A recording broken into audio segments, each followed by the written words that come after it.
Hola. Buenas tardes, asimétricas, asimétricos. Ay, a ver. ¿Qué tal? ¿Alguien por ahí? Hola, Asernico52. Bienvenido. Oriol Mari. Bienvenido también. ¿Qué tal? ¿Cómo estáis? Todas, todos. Voy a esperar un poquito a que os vayáis uniendo.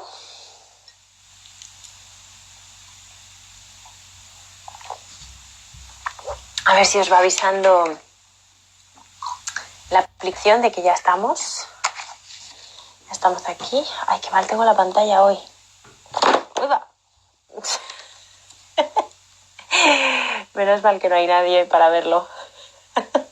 Pero acabo de tirar el móvil como una campeona. Hola, Fernando Carrasco. ¿Qué tal? Hola, David. Hola, Alberto. ¿Qué tal? ¿Cómo estáis? Bienvenidos. Voy a esperar un momentito más a ver si os vais uniendo y así os puedo contar novedades del club, que vienen novedades, y además así esperamos mientras tanto a nuestro invitado de hoy, a ver si os va llegando a todos la notificación.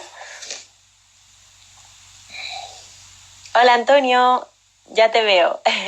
Vale, ya veo que estás ahí. En cuanto vea yo que se une un poquito más de gente, te doy paso, ¿vale? Mientras tanto, voy contando, bueno, bienvenidos y bienvenidas todos y todas al Club de Lectura Asimétrico.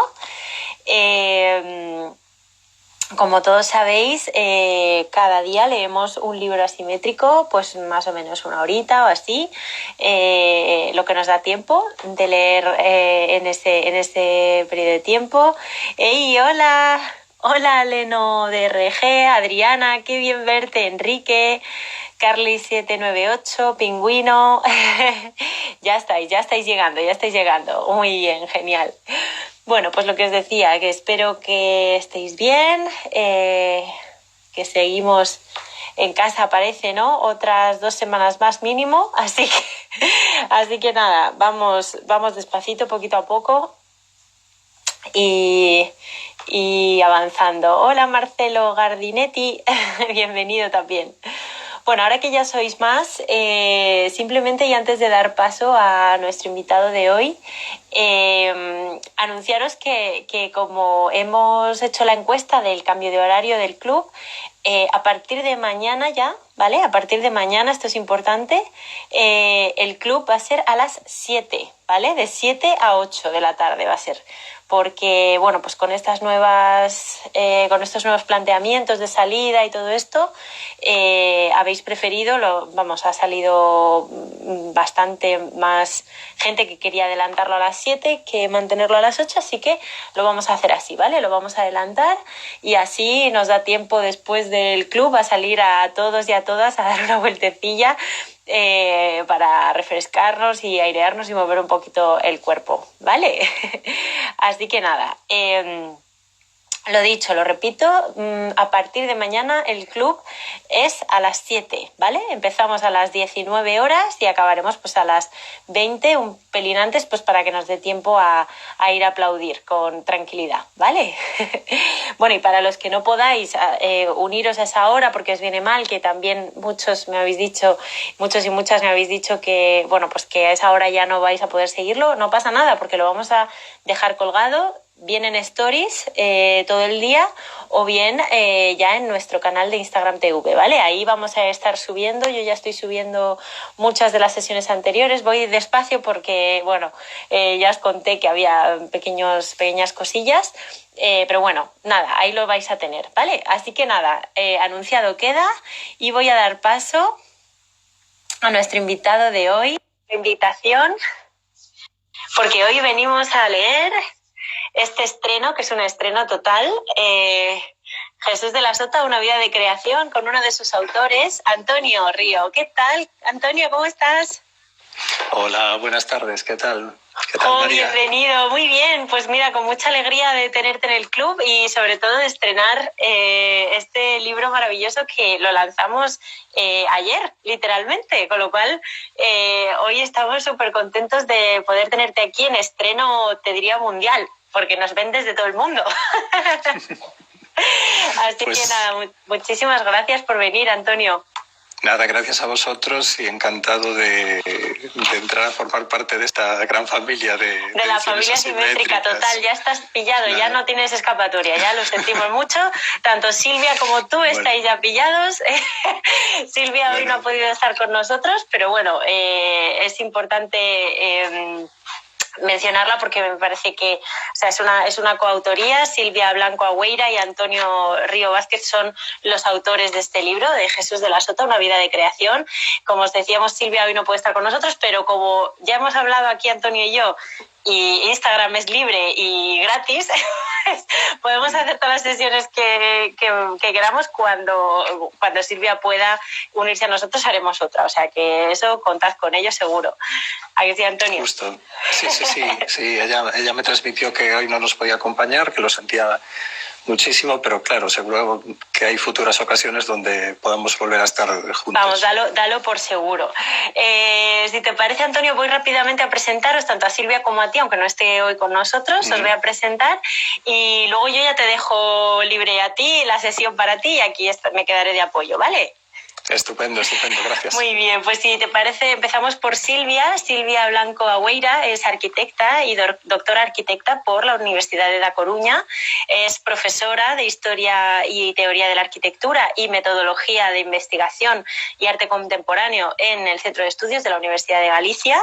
Es además editora jefe de la revista BAD, Veredes, Arquitectura y Divulgación, de la que nosotros también tenemos la suerte de formar parte como consejo asesor. Es una revistaza y ya pronto viene el segundo número impreso, así que ahí lo dejamos, publicidad.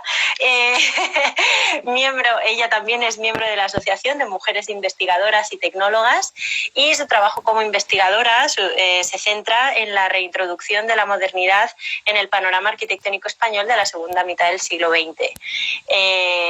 Como veis, un currículum muy importante y gordo, o sea que aquí tenemos grandes figuras. Y Antonio es de Río Vázquez, es arquitecto, máster en urbanismo y doctor por la Universidad de La Coruña también. Así que las tierras gallegas estamos ahí. Profesor también de la misma universidad en Introducción a la Arquitectura, Historia de la Arquitectura y Técnicas de Investigación y Documentación en Arquitectura. Además, ha sido profesor invitado en la Robert Gordon University de Aberdeen, en Reino Unido, en la Universidad de Dominio, en Portugal, y en la Universidad degli Studi di Roma, en Italia, lógicamente. También su labor investigadora se centra un poco en la recuperación de la modernidad, pero esta vez en la arquitectura gallega de la segunda mitad del siglo XX. Y su último libro, su penúltimo ahora, no sé si es último o penúltimo, pues ha sido La recuperación de la modernidad, arquitectura gallega entre 1954 y 1973, que lo publicó en 2014. Digo penúltimo porque este literalmente es el penúltimo.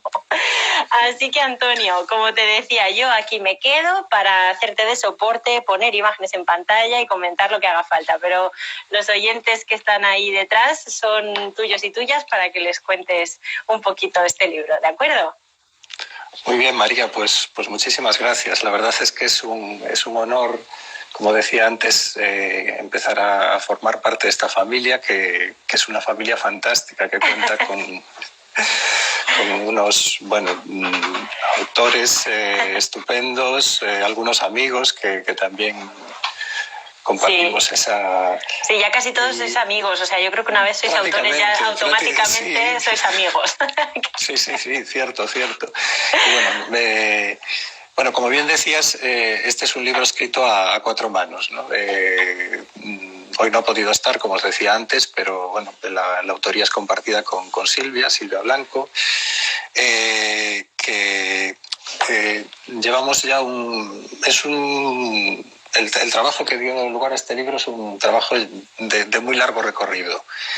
Es un tema que empezamos a trabajar ya dedicados a estudiar la obra de Jesús de la Sota hace 10 años, en 2010, y poco a poco fuimos descubriendo, cada vez conociendo más cosas que siempre teníamos ahí en la cabeza la idea de decir, bueno, ¿y pues esto por qué no lo plasmamos en un libro, ¿no? Si le damos forma, sería una buena manera para que esto se diera a conocer, ¿no? Y finalmente, bueno, pues gracias a vosotros que siempre estuvisteis desde el primer momento muy interesados por el proyecto, pues ahí está, ¿no? O sea que, bueno, el primer agradecimiento va para vosotros por confiar en el proyecto y por sacarlo adelante, ¿no? Y además sacarlo adelante espléndidamente. Bien, bueno, que me ruborizo, Antonio, que me ruborizo. Es totalmente cierto, no hay nada. Y bueno, decir, lo primero que muchos se preguntarán, seguro que cuando vieron el título del libro, es ¿y quién fue Jesús de la Sota, ¿no? Incluso ¿quién es? Sí, incluso estos días cuando lo empezamos a publicitar en las redes, pues surgía la misma pregunta, ¿no? Es decir, ¿no? ¿Por qué no sabía nada yo de Jesús de la Sota hasta ahora? Y esa pregunta nos la hacíamos nosotros también, ¿no? Es decir, nosotros empezamos a descubrir la obra de Jesús ya hace tiempo, es decir, ya cuando éramos estudiantes en la carrera, luego eso lo contamos en la introducción del libro. Si os parece, pues podemos leer un poquito de ese tema, ¿no? Donde se cuenta un poco la historia de cómo surgió eso. Y empezamos a descubrir su obra. Jesús de la Sota, por lo que es más conocido dentro de la descripción que existe sobre su obra, es por el diseño de muebles. Y entre sus diseños, los diseños que hizo para obras de su hermano Alejandro de la Sota. Entonces, nosotros conocimos esos diseños ya hace muchos años, cuando éramos estudiantes, nos llamaron la atención, nos interesaron, nos parecían piezas realmente muy modernas para cuando en el momento que se producen. Empieza a producir muebles en los años 60. Entonces, poco a poco nos fuimos interesando cada vez más y a partir de 2010 fue cuando ya empezamos una investigación en profundidad para conocer cómo había sido su vida, qué influencias había tenido, qué otras disciplinas había desarrollado, porque lo cierto es que en el momento que nos metíamos en el universo de Jesús de la Sota, porque realmente es un universo creativo, ¿no? De ahí el subtítulo del libro, una vida de creación, pues descubríamos que se dedicó a múltiples disciplinas, ¿no? Él fue pintor, además de diseñador de muebles, fue pintor, fue un pintor magnífico. Fue fotógrafo también, fue diseñador de telas, fue diseñador incluso de lo que sería libros, de publicaciones. Y cuando conocíamos su obra, bueno, descubrimos que cada vez tenía más relación con la arquitectura, que era lo que a nosotros nos interesaba, ¿no? Cómo desde la pequeña escala se podía construir arquitectura, ¿no? Entonces, él pasó de ser un diseñador de objetos a ser un diseñador de ambientes. Primero con pequeñas colaboraciones con arquitectos, como decía antes, como con su hermano, pero con otros muy reconocidos, como puede ser Corrales y Molesun, para quien también diseñó piezas para obras específicas, ¿no? Y entonces nos interesaba sobre todo esa faceta de lo que sería construir la arquitectura desde la pequeña escala, desde el diseño de muebles, desde el diseño industrial, desde el diseño de telas y desde el diseño incluso de ambientes completos, ¿no? Entonces ahí fue donde empezamos a trabajar, a investigar más. Fue fundamental conocer a la familia de Jesús. Jesús murió estoy diciendo así datos, nació en 1924, es el menor de los hermanos de la Sota. De la Sota, sí. Son seis hermanos, ¿no? Bueno, sí, pues, para quien se lo esté preguntando, sí, era hermano de Alejandro de la Sota. O sea, lo vamos a decir porque, ¿no? Sí, era hermano. Claro. Y entonces, que os iba a decir, bueno, que conocimos a la familia. Sí. Él nació en 1924, murió en 1980, por lo tanto no lo pudimos conocer a él, pero conocimos a la familia, conocimos a su mujer, Amparo Cores, que es una pintora también magnífica. Compartían ese universo creativo, incluso en un momento de su vida también compartieron el diseño de mobiliario. ¿No? Y sobre todo también fue a través de sus hijos, donde fuimos descubriendo pues toda su producción artística, toda su producción de diseño, y fuimos dando forma, fuimos armando ese recorrido por su trayectoria vital y creativa, ¿no? Y así, bueno, así surgió este proyecto que ahora ven ya terminado, ¿no? Materializado. Sí. Justo. Bueno, iba a decir en relación con esto que precisamente el libro se lo dedicamos a los hijos, a las hijas, a Marta y Amparo, porque, y además se edita justo en el 40 aniversario del fallecimiento de Jesús de la Sota, que nos parecía una fecha realmente importante, ¿no? Y también lo hacemos en memoria de Amparo. Amparo le hubiese encantado ver esto terminado, siempre nos lo decía, pero falleció en 2015.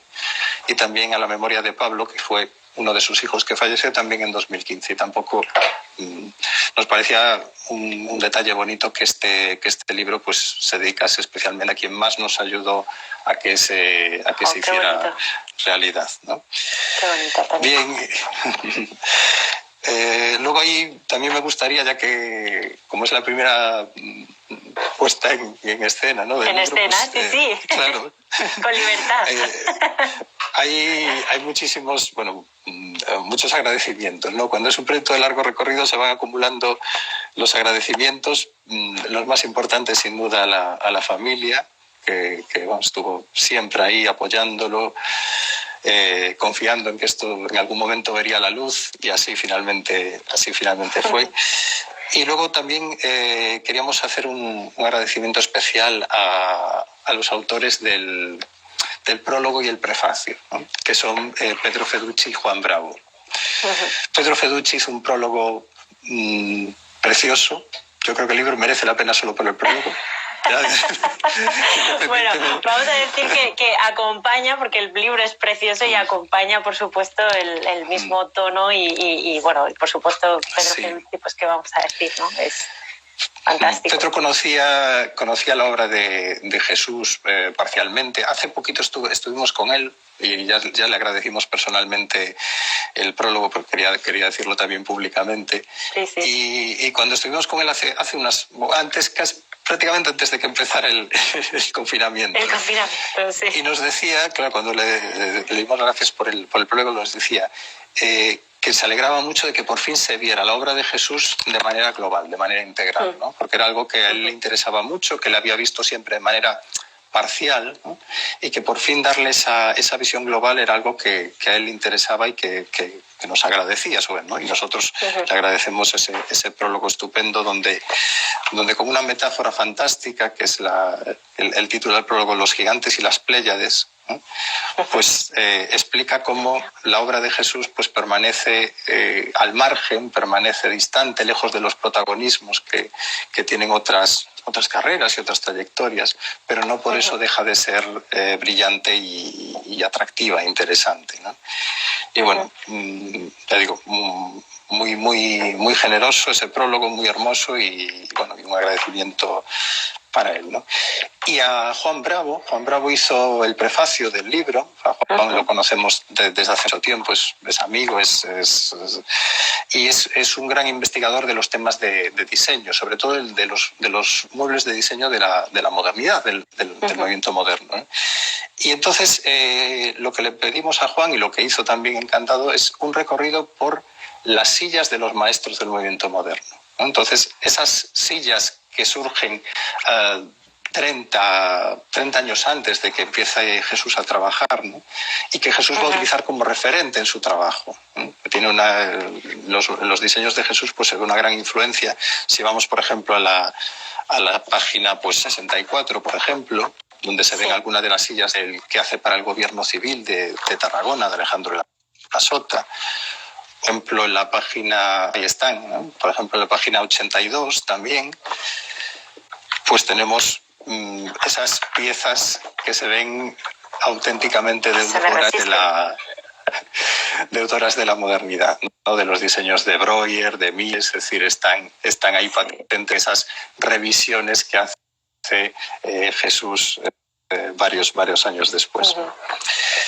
Bien, y bueno, esos serían esos agradecimientos que está bien hacer público porque, bueno, son una parte esencial del libro, ¿no? El libro tiene uno que es nuestro, que es lo que aportamos Silvia y yo sobre la obra de Jesús, y tiene esa parte previa a San Pedro y Juan, y que le da le ayudan a situarlo y a enmarcarlo de una manera excepcional, ¿no? Sí, o sea, yo creo que estos textos sobre todo con personajes quizá desgraciadamente desconocidos, pues ayudan mucho, ¿no? También a entender un poco el contexto antes de entrar a la obra. Yo creo que ambos textos ayudan muchísimo a entender un poco cuál era la situación, cuáles eran las referencias y los referentes para entrar de lleno en todo ese recorrido de creatividad que tenía, que fue la carrera de Jesús, ¿no? Justo. Después el libro se articula en ocho partes. Hay una introducción, como decía antes, una introducción que es donde explicamos cómo surge. Y luego tiene 8 casos. Nos parecía también importante que esa visión global se fuese articulando que traten aspectos específicos, ¿no? Entonces, el primer capítulo es Jesús de la Sota, vida y creación, donde hacemos una panorámica sobre toda su trayectoria, ¿no? Sin centrarnos en ninguna parte, pero ver un panorama general. Antonio, perdona, se me ha congelado la imagen. No sé si... sí, ha salido, efectivamente. Asimétricos. Sí, me dice María Verónica que está congelada. Vale, voy a volver a invitarle. A ver si recogiendo la conexión podemos seguir. Hola, Antonio, de nuevo. Hola. A ver si podemos... Se ha quedado congelada la imagen, no sé qué ha pasado. Se me quedó... Sí, me quedó congelada también, que me había quedado en los capítulos, va contando... Sí, ibas ahora exactamente en las... dónde se paró. Yo me he quedado en el primero, Jesús de la Sota, una vida de creación. Yo me he quedado ahí. Justo. Y os decía que ahí hacíamos un recorrido por toda su trayectoria. No nos quisimos centrar en la pintura de manera específica, porque ya hay algún estudio que sí que algún catálogo de exposición, se hizo una exposición magnífica sobre las pinturas de Jesús en la Galería José de la Mano en el año 2012. Y entonces la pintura no la queríamos tratar como algo, como lo principal, como una de sus disciplinas fundamentales, pero no la queremos tratar porque nos queremos centrar en esa parte más arquitectónica de su trabajo, ¿no? Entonces, ese primero hace una panorámica por toda su vida y disciplinas que trabaja. El siguiente capítulo es la integración de las artes, pinturas y... Se vuelve a cortar. Gracias. A ver. Bueno, pues estábamos en ese segundo capítulo, que es la integración de las artes, donde hablamos cómo, a partir de su labor pictórica, empieza a trabajar creando pinturas para obras de arquitectura. Entonces empieza a trabajar, por ejemplo, en Esquivel, en el poblado de Esquivel. En Esquivel hace la pintura que se sitúa en la parte de abajo de la cúpula del templete de Esquivel, que seguramente conoceréis. Lo conocemos, sí. Y aparece no aparece la imagen de la pintura porque... Aparece el templete, pero no aparece, claro. Aparece el templete, no se conserva. Esto pasa con muchas de las obras de Jesús, tanto de mobiliario como de intervenciones, que no había una conciencia de que fueran obras valiosas y han ido desapareciendo, ¿no? Y pasa mucho con los temas del mobiliario, ¿no? Que es en el último capítulo dedicamos una parte a ese. Entonces, hablamos de las pinturas y de los murales. Él trabaja haciendo murales para las de Alejandro de la Sota y luego obras de otros autores, ¿no? Entonces, ahí hay un salto muy importante al diseño de arte. Es decir, ya no son pinturas para exponer en cualquier sitio, sino que son pinturas pensadas para lugares específicos. Luego el siguiente capítulo hablamos ya de las telas y del mobiliario. Perdón, Antonio, ¿quieres que ponga el mural de la exposición de ingenieros, que me parece súper... Sí, por favor. Mira, sí, seguramente además lo tienes localizado más... Sí, lo tengo. Lo tengo muy localizado, no te preocupes. Hay en la página 47, que pertenece también a este capítulo, hay una obra que es muy...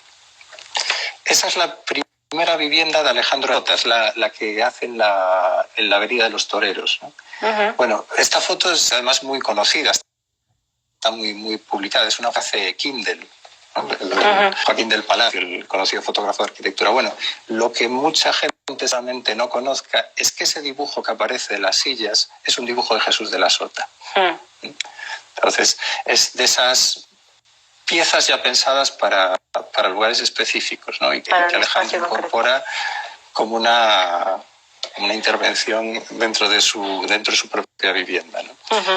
Curiosamente, esta vivienda luego será donde viva Jesús y su familia, ¿no? Cuando nosotros conocimos a la familia, vivía aquí en esta casa de Avenida de los Toreros. Bien, y entonces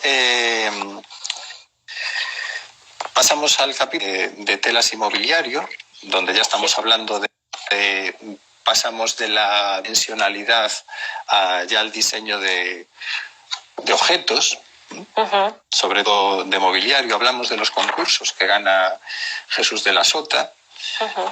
Hablamos de concursos de mobiliario y concursos de diseño de telas, ¿no? En la página 61 aparecen 2 diseños de telas que él hace para el concurso convocado por la empresa Gastón y Daniela, ¿no? Sí. Y bueno, como veis, en todas hay un interés por reducir, por trabajar lo mínimo, ¿no? Por trabajar con formas muy sencillas, poco a poco cada vez más abstractas, cada vez va trabajando en una reducción cada vez más absoluta, ¿no? En la página, justo esos son los muebles del gobierno civil, unas fotografías que nos facilitó el archivo de Cataluña, Demarcación de Tarragona. También le agradecemos mucho, porque muchos de esos mobiliarios ya se han retirado de su posición original, ¿no? Entonces, conservar esas fotos pues, bueno, fue una gran aportación para el libro. Bien, después pasamos a un capítulo que ya llamamos el mueble como arquitectura, y que es donde hablamos de los concursos y de las colaboraciones con distintos arquitectos. Hablamos de colaboraciones con, nuevamente, Alejandro de la Sota, porque realmente Alejandro prácticamente durante toda su carrera trabaja incorporando muebles de Jesús a sus obras, ¿no? El gobierno civil, la casa en la Caeira, que también es de las obras más importantes de Alejandro de la Sota, el Colegio Mayor César Carlos, la residencia de inmigrantes en Irún. Y bueno, y además hay textos de Alejandro de la Sota donde él reconoce la labor de Jesús, ¿no? No es que fuera una labor que se quisiera ocultar, vamos, todo lo contrario, él reconocía y valoraba mucho la obra de Jesús, ¿no? Lo que pasa es que Jesús fue una persona que nunca buscó un reconocimiento, nunca buscó una divulgación de su trabajo, ¿no? Entonces todo lo hacía con esa intención de trabajar. A ver si cambiando. Vale. Cambié de aparato, a ver si así Venga, vamos a intentarlo. Perfecto. Bueno, entonces... Estábamos un poco en la parte en la que Jesús colaboraba con ciertos arquitectos, en concreto con Alejandro, y bueno, en su discreción, ¿no? Como trabajo discreto y no... Sí.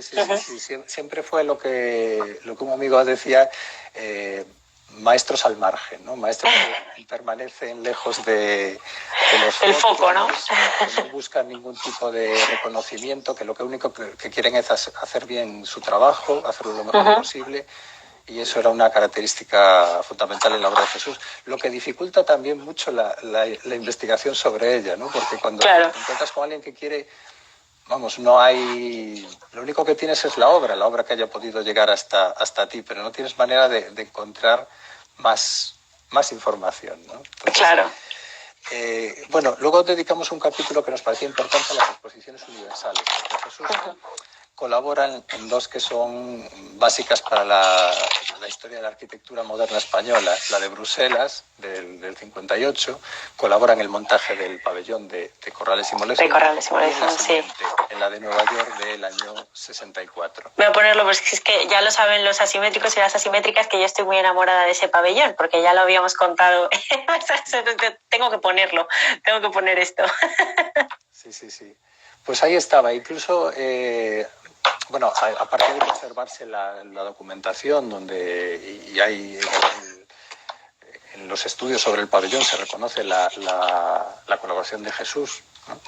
Yo me acuerdo de hablar con José Antonio Corrales y él recordaba con especial emoción la colaboración de Jesús en el montaje del ¡Oh, qué guay! Entonces, bueno, ahí estaba también, y por eso queríamos dedicar un capítulo específico a estas experiencias, ¿no? Las dos de las exposiciones internacionales. Sí. Y después ya pasamos a lo que sería... Hay un capítulo donde hablamos de su interés por la arquitectura popular, donde también hablamos de la fotografía, y en relación con otro personaje que tendríamos... en ese aspecto de permanecer al margen, una relación bastante parecida con Jesús, que es la de su cuñado, Antonio Cores, por cierto, fallecido hace muy poquito, hace apenas un mes, ¿no? Y entonces él siempre decía, él fue fotógrafo, entre otras muchas, esto es una vida, su vida da para una película, pero fue fotógrafo, y fue fotógrafo de arquitectura, ¿no? Y él siempre decía, yo hago las fotos, nos decía, hago las fotos imaginando que está Jesús enseñándome a hacerlas. Es decir, intento hacerlas como las hubiese. Ay, qué bonito, por favor. Jesús, ¿no?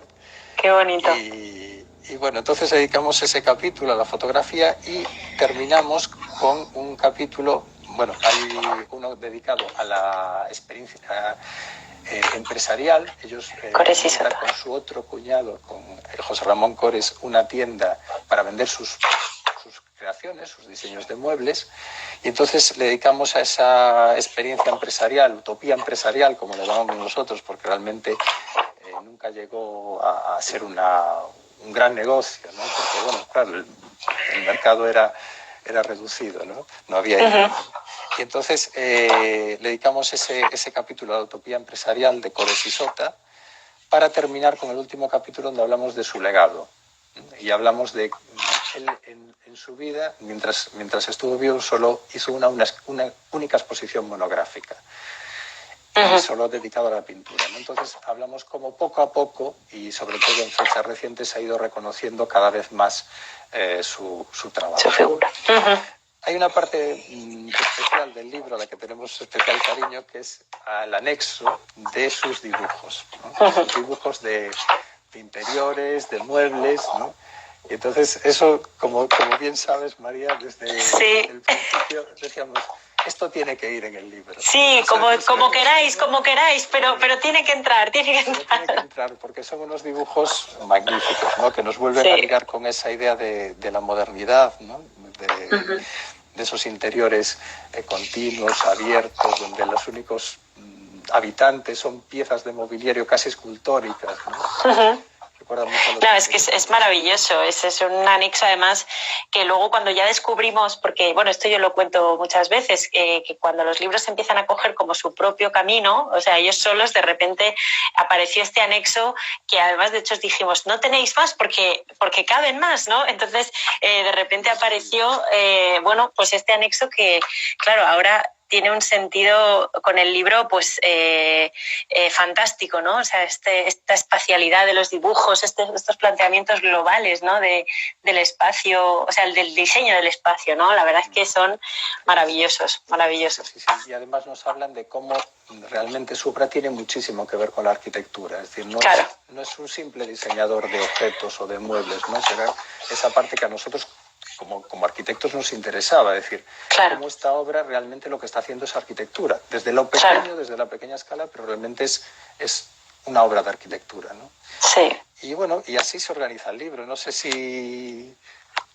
Bueno, yo creo que sí, hay que leer algo. Tenemos 15 minutos todavía, o sea que con tranquilidad hay 15 minutos para leer, pero yo creo que sí que era importante cuando hemos hablado antes para la sesión, pues que los que nos están escuchando y las que nos están escuchando, pues al final que la figura de Jesús es desconocida hasta ahora, entonces o mucho más desconocida de lo que debería, lo que pasa que también tiene que ver con esa discreción suya con su trabajo, ¿no? Entonces yo creo que era muy importante hacer este recorrido por el libro para que se dieran cuenta también de la globalidad de su capacidad creativa, porque es que era por muchos canales una gran fuente de creatividad y yo creo que era muy importante contarlo. Así que ahora ya nos quedan 15 minutos de lectura y ya de relax. Perfecto. Pues entonces, si te parece en esa línea, podemos dedicarle unos minutos al capítulo 1, porque es precisamente donde hablamos un poco de quién fue Jesús de la Sota. Perfecto. Entonces, comienza así. A comienzos de 2004, el Museo Municipal de Málaga presentó la exposición España, años 50, una década de creación. A lo largo de ese año viajó también a Budapest y a Praga. Comisariada por Carlos Pérez García y Juan Manuel Bonet, recuperaba a aquellos creadores que habían destacado en torno a esa década a través de distintas disciplinas: pintura, fotografía, arquitectura, novela, poesía y también diseño industrial y gráfico. Muchos de esos autores permanecían desconocidos o olvidados a pesar de los valores que destilaba su obra. El catálogo de la exposición se iniciaba con el texto de Julián Marías, La vegetación del páramo, publicado originariamente en el diario La Vanguardia en 1976 con el objetivo de desmentir la imagen cultural que se tenía de la década de los años 50 en España. Un propósito que la muestra itinerante refrendaba casi 3 décadas después. Frente a la idea de entender los 50 como el páramo cultural español, como una ruina sin más vida intelectual que la refugiada en la diáspora, hoy sabemos que ese páramo fue uno de los periodos más fructíferos del siglo pasado, en lo que al arte y a la cultura se refiere. Un tiempo que conoció los primeros destellos de un proceso de cambio que, aunque apenas afectó a lo político, trajo profundas consecuencias económicas, sociales y culturales que tuvieron continuidad en las décadas posteriores. La exposición sirvió también para dar a conocer algunos diseños de mobiliario creados por Jesús de la Sota. En las palabras de Patricia Molins y Carlos Pérez, autores del texto sobre diseño industrial y diseño gráfico incluido en el catálogo, en sus muebles, de la Sota llega a una extraordinaria pureza heredera del movimiento moderno, pero también de la poética oriental. Nacido en Pontevedra en 1924, Jesús de la Sota fue uno de los autores que podemos claramente situar dentro de ese renacimiento creativo que se produce en España en el Ecuador del siglo, y que se sintió atraído por varias disciplinas artísticas. Fue dibujante, pintor, muralista, fotógrafo y diseñó muebles y objetos de uso cotidiano. Hijo del matrimonio formado por Daniel de la Sota Valdecilla y María Teresa Martínez Correa, Jesús fue el quinto de 6 hermanos y el más joven de los 3 varones. La posición acomodada de la familia y su condición ilustrada, sumada al despertar social y cultural que vivió su ciudad natal a finales de la década de los 20, coincidente con los primeros años de vida de Jesús y sus estudios de colegio e instituto, sirvieron de estímulo a su interés por las artes. Al terminar la enseñanza media, decide comenzar la carrera de Derecho, que abandona en 1953, cuando comienza a pintar. Un año después se traslada a Madrid, donde asiste como alumno al estudio de Daniel Vázquez Díaz, una de las figuras clave de la pintura que se desarrolló en España durante la primera mitad del siglo XX. Para los artistas que protagonizaron las vanguardias de los años 20 y 30, Vázquez Díaz fue una referencia primordial y constituyó el ejemplo paradigmático de los que defendieron una alianza entre modernidad y tradición en el arte español. En 1955, Jesús obtiene el tercer premio en el concurso de bocetos para estampados de telas convocados por la firma Gastón y Daniela, que mostrabas antes. Ajá. Ese mismo año recibe otro galardón del que se hacía eco la prensa local de su tierra, por el símbolo de la representación española en la Asamblea Internacional sobre Cine Club a celebrar en Salamanca. De un modo aparentemente casual, se estaba iniciando también en el diseño de ambientes, aunque se tratase de creaciones efímeras.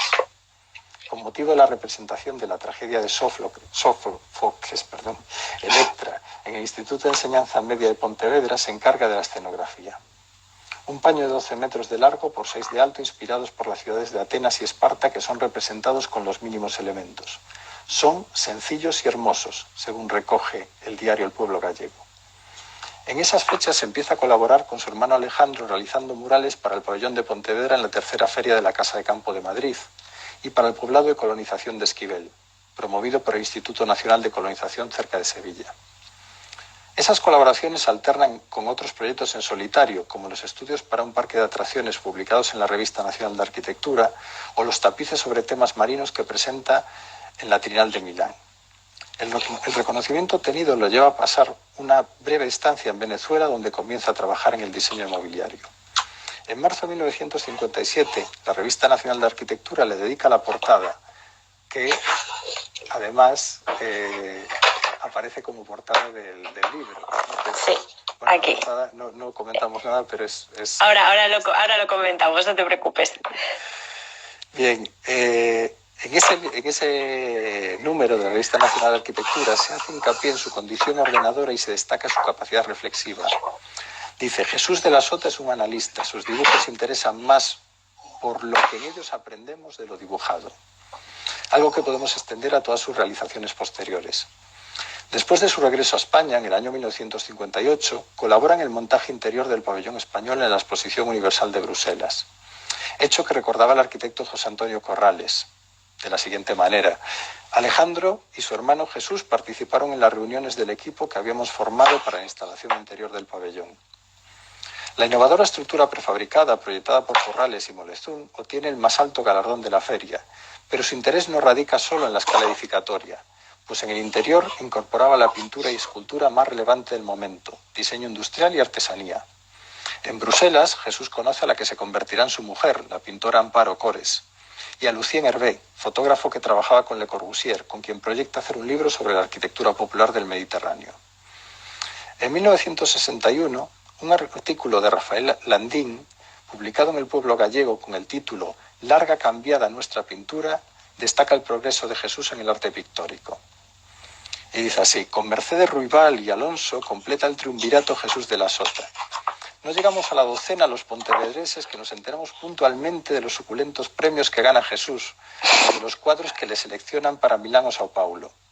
Nuestro pintor es minoritario, pero sobre todo pudibundo, es casi un pintor vergonzante, su pintura es ascética, desprovista de toda sensualidad. Jesús de la Sota está entre Altamira y Mondrian. Abstracto obsesionado por la forma, Jesús es tan puro que a veces parece aséptico. Sin embargo, cuando se le trata durante 30 años o así, se descubre que también es un ser humano. Es tremendo. Es tremendo. En 1962 se casa con Amparo Cores. Ese mismo año, Juan Ramírez de Lucas publica un artículo en la revista Arquitectura valorando la trayectoria pictórica de Jesús.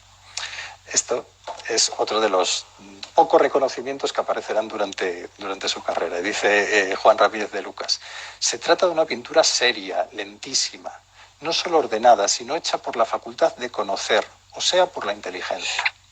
Pintura nada fotogénica por ser pintura de matices, de gradaciones de color, que suave e imperceptiblemente van cambiando hasta alcanzar el límite de cada superficie. Esquemas muy simples de varios planos que se interfieren sobre una zona espacial que puede ser luminosa o negramente neutra. No hay más, en apariencia. Mas lo que sí hay es una voluntaria ástesis, una consciente limitación de medios y sugestiones, ¿no? Bueno, como os decía antes, pues esto que él aplicaba a su pintura, a la manera de trabajar en su pintura, creemos que se puede extender también a todas sus creaciones en el ámbito de diseño. Uh-huh. Bruselas no es única colaboración en el diseño de pabellones nacionales. En el año 1965 participa en el montaje del pabellón de Cuba en la sexta feria de la Casa de Campo de Madrid y en la Feria Internacional de Nueva York, celebrada entre 1964 y 1965, participa en el equipo que diseña el patio para complementar el edificio proyectado por Javier Carvajal. Mobiliario, vitrinas, lámparas, vajillas, cuberterías, cristalerías, elementos ornamentales, murales cerámicos, celosías, rejas, maceteros, carteles y material gráfico. Hasta los uniformes de las azafatas y el personal fueron escrupulosamente elaborados. El pabellón, calificado como la prensa americana como la joya de la feria, fue seguramente el más completo trabajo de diseño industrial realizado en España con un propósito determinado. Allí, Jesús diseña la invitación para el pabellón, un sobrio libro de formato cuadrado donde combina elementos tipográficos con tonos rojizos y diversas texturas. Y también un pequeño catálogo sobre el bailarín Antonio Gades, que aparece en la página... Ay, sí, voy. Seguramente lo tienes por ahí. Sí, voy. Tú continúa leyendo, yo voy a buscarlo. Todas las creaciones de Jesús de la Sota parecen ligadas a la condición de lo mínimo, y no podemos entender su trayectoria creativa sin considerar esa idea. Y aunque han transcurrido ya varias décadas desde la aparición del término minimalismo y de su irrupción en el ámbito cotidiano, ligado casi siempre a aspectos esencialmente arquitectónicos y de diseño, no podemos evitar reconocer su influencia en las propuestas artísticas generadas posteriormente. Su generalización ha distorsionado la esencia del movimiento iniciado a mediados de los años 60 en Estados Unidos, cuando un grupo de artistas decidieron desnudar el arte hasta la más mínima expresión. El resultado de aquellas primeras exploraciones confirmaba una visión austera, meticulosa y estrictamente ordenada del material de trabajo, así como el interés por emocionar a través de estructuras elementales, primarias y de cierta uniformidad cromática. 5 años antes de que se acuñara el término minimal art, Jesús de la Sota ya había abrazado con intensidad la nueva estética. En un contexto difícil, su trayectoria representa un caso insólito dentro del panorama artístico español. Conceptos como reducción, síntesis, sencillez, orden y abstracción se concentran en los muebles y objetos ideados por él durante los años 50 y 60, lo que lo convierte en uno de los pioneros más notables de esta disciplina en la escena española. De hecho, su labor arranca paralelamente a su inmersión en el campo de la pintura, procesada en base a una ordenación lógica, con colores y formas poligonales de una uniformidad calculada. El equilibrio, simetría y la ausencia de efectos de perspectiva son los indicadores de esta tendencia meticulosa que luego trasladará a sus diseños tridimensionales. A partir de 1960, el diseño de mobiliario e interiores que llevó a cabo se vio afectado por la búsqueda de un mínimo irreductible. En colaboración con su cuñado José Ramón Cores, creó piezas cuya capacidad de permanencia radicaba en la eliminación de toda exuberancia o exhibicionismo que no pudiera resistir el paso de los años. Sus obras perseguían la máxima claridad, orden y simplicidad, así como un acabado industrial que no admitiese apenas rastros de manualidad. Se trataba de conseguir el mayor impacto estético con el menor número posible de elementos. No sé, ¿queréis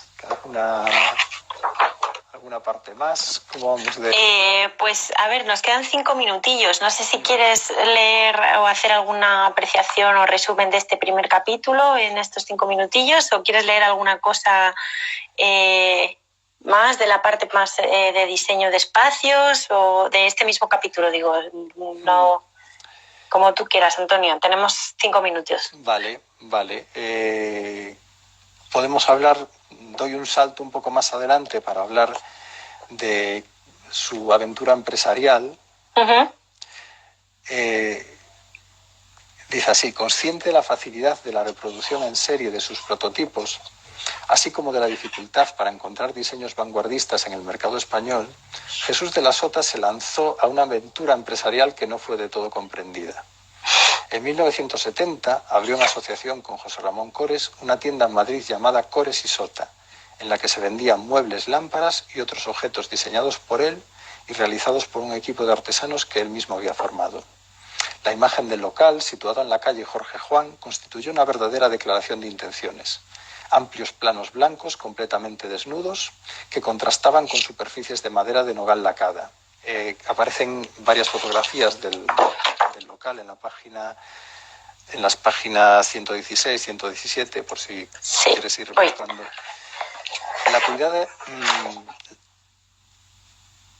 dando más importancia al vacío que al lleno. La cuidada iluminación hacía que resaltase aún más el rigor geométrico, la unidad y la búsqueda de lo esencial impuestos en el diseño.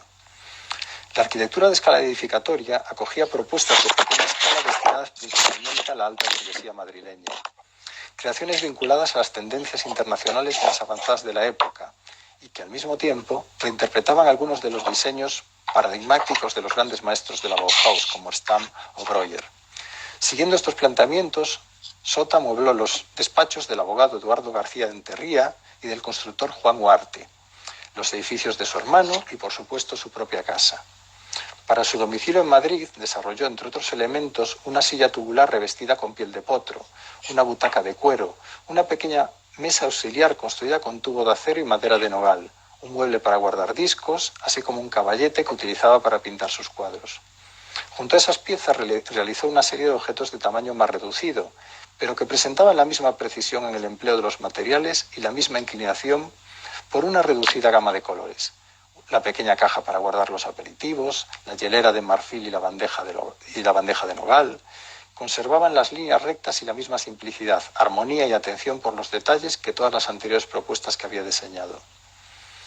Por las mismas fechas en las que comenzaba a comercializar sus muebles, realizó también sugerentes dibujos de interiores que presentaban espacios indefinidos, silenciosos y cuya contemplación produce una perturbadora sensación de soledad. Estos son los dibujos de los que hablábamos antes.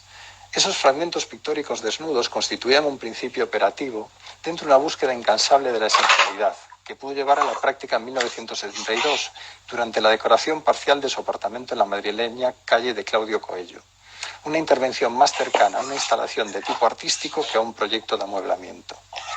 Antonio, perdona que te corte ya, pero ya son las 9, o sea, pero ha sido fantástico y yo de hecho creo que necesitamos otra sesión porque, claro, nos dejamos cosas en el tintero y ojalá que pueda estar Silvia quizá para la siguiente y la verdad que te agradezco muchísimo que hayas estado. La verdad es que la figura de Jesús que yo desconocía hasta que nos presentasteis el proyecto, la verdad, hombre, sí sabía un poquito de su obra, pero claro, no sabía de esta magnitud de abarcar tantas escalas del diseño. Yo no lo sabía.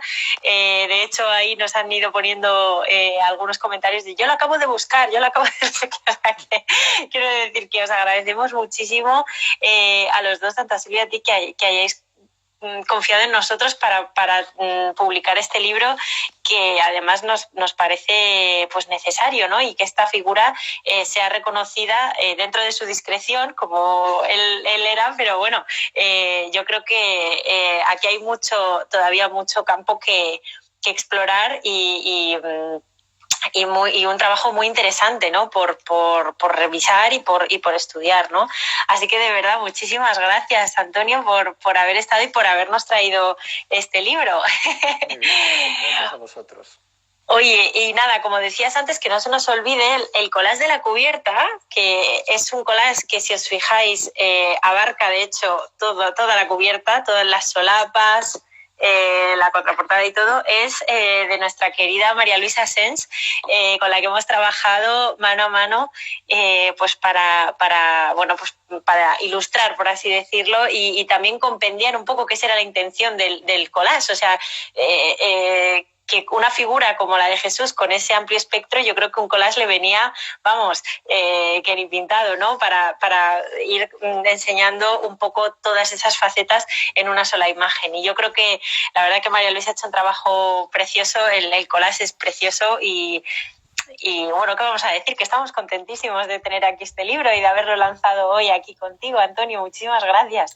Estupendo, pues muchas gracias a vosotros, encantados de formar parte de la familia, como decíamos al principio. Totalmente. Bueno, pues antes de irnos, no te vayas, Antonio, como siempre digo, que ya sé que soy muy pesada, pero bueno, todos nuestros libros, y este en concreto que es de nuevo lanzamiento, edicionesasimétricas.com, ahí lo tenéis, y en las librerías que también, como os decimos, si estáis interesados, pues hacerles pedidos, que hay algunas que ya están abriendo y sirviendo con cita previa. Así que nada, a por ellos, lo que os interese, y estamos aquí para servir lo que necesitéis, ¿vale? Y nada, recuerdo solamente, acordaros, a partir de mañana ya cambiamos el horario, vamos a las 7, ¿vale? De 7 a 8. Seguramente habrá gente despistada, pero lo digo ahora, por favor, lo vamos a adelantar porque así lo habéis decidido. Y nada, yo creo que nos va a venir mejor a todos. ¿A qué sí, Antonio? Para luego salir a dar un paseíto. Fenomenal. Oye, Antonio, de verdad te mando un abrazo enorme. Muchísimas gracias por estar aquí hoy con nosotros. Y nada, gracias a todos y a todos los que habéis estado ahí detrás y que nos mandáis tantos aplausos y tantas cosas. Me alegro muchísimo, nos alegramos mucho de que os haya gustado esta sesión con Antonio Río y Jesús de la Sota. ¿Vale? Bueno, Antonio, te mando un abrazo grande y aquí nos vemos mañana a las 7, ¿vale? Otro para ti, María. Un abrazo. Chao.